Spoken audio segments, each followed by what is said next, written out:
Magandang araw, narito ang latest update natin hinggil nga sa super typhoon na si Pepito. So makikita natin sa ating latest satellite imagery na patuloy nga itong kumikilos papalapit dito nga sa may bandang eastern section ng Central Luzon. At kanina alas 10 ng umaga, ang super typhoon na si Pepito ay tinatayang nasa layong 120 kilometers timog silangan ng Baler, Aurora. Taglay ni Pepito, ang lakas pa rin ng hangin, umabot hanggang 185 kilometers per hour at ang pagbugso ng hangin aabot hanggang 230 kilometers per hour.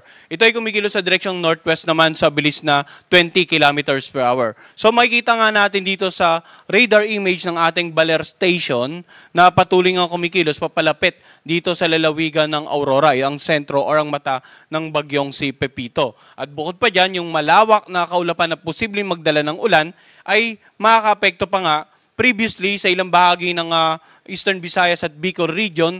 Ngayong araw naman inaasahan natin sa nakararaming bahagi ng Northern and Central Luzon at ilang bahagi ng Southern Luzon area. So ano nga ba inaasahan natin dahil sa bagyong si Pepito? Unahin po natin yung mga wind signal na nakataas sa mga oras na ito. Mayroon pa rin tayong Tropical Cyclone Wind Signal number 5 dito nga sa may bandang eastern section ng Pulilo Island. Yun ang naka-highlight po ng purple.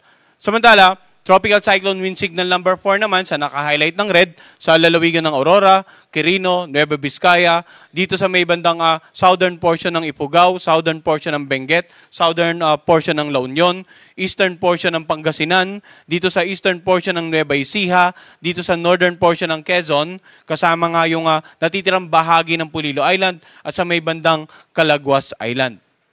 Tropical Cyclone Wind Signal number 3 naman ang nakataas sa mga lugar na naka-highlight ng orange.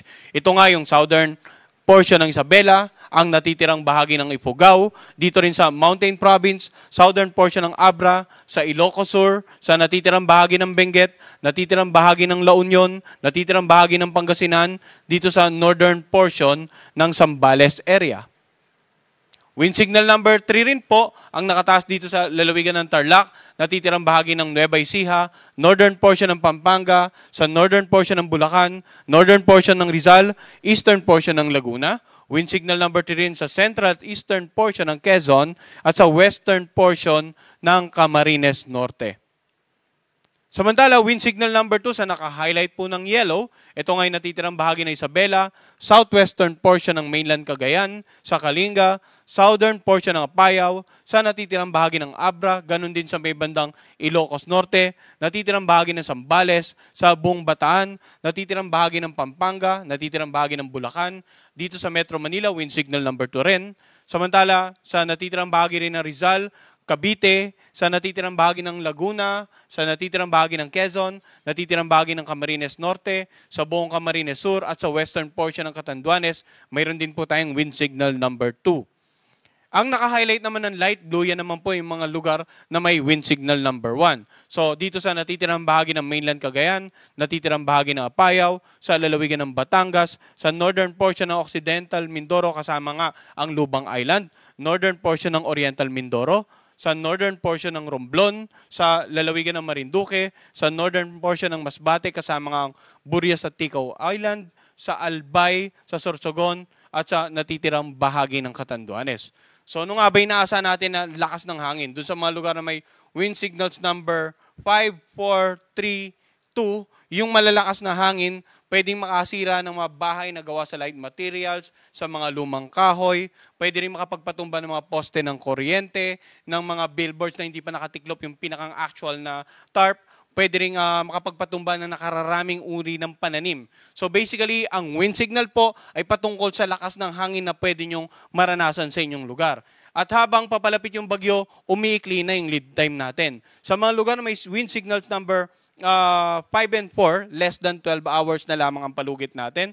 Sa lugar na may number 3 naman is 18 hours. Lugar na may number 2, less than 24 hours. At sa lugar na may wind signal number 1, less than 36 hours na lamang. Sapagkat papalapit na po sa landmass natin yung bagyong si Pepito. Samantala, ano naman inaasahan natin pagkilos ng bagyo? No? Makikita natin alas 8 ng umaga, nandito nga siya sa karagatan sa silangang bahagi ng Quezon area. Adjacent sa silangang bahagi ng Quezon area. At mamayang gabi, inaasahan natin na posibleng nandito na siya sa may bandang nakalagpas na ng landmass ng Central Luzon. via the La Union area. So ang inaasahan po nating susunod na landfall ngayong araw ay dito sa lalawigan ng Aurora. And then mamayang gabi nga, posibleng nakalagpas na ng landmass, will exit the landmass via the La Union area at posibleng sa bukas ng umaga or tanghali ay tuluyan ng nakalabas nga ng northwestern boundary ng ating area of responsibility. Dahil sa inaasahan natin pagkilos ng bagyong Pepito sa pagitan ng ngayong araw hanggang mamayang gabi hanggang bukas ng madaling araw, ito naman yung inaasahan natin na rainfall forecast.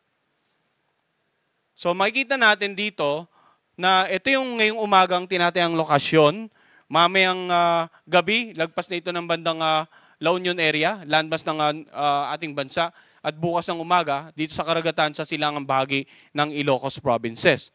So, sa pagkilos niyang yan, makikita natin na ilang lugar po sa Central, Northern Luzon at maging sa Southern Luzon area, inaasahan pa rin natin ng more than 200 millimeters of rain. Torrential po yan. Malawakang insidente ng matinding pagbaha at mga pagguho ng lupa, asahan po natin. Lalong-lalo na sa mga low-lying areas, sa mga flood-prone areas, sa mga lugar na malapit po sa paanan ng bundok, malaki ang tsansa ng mga landslide na po.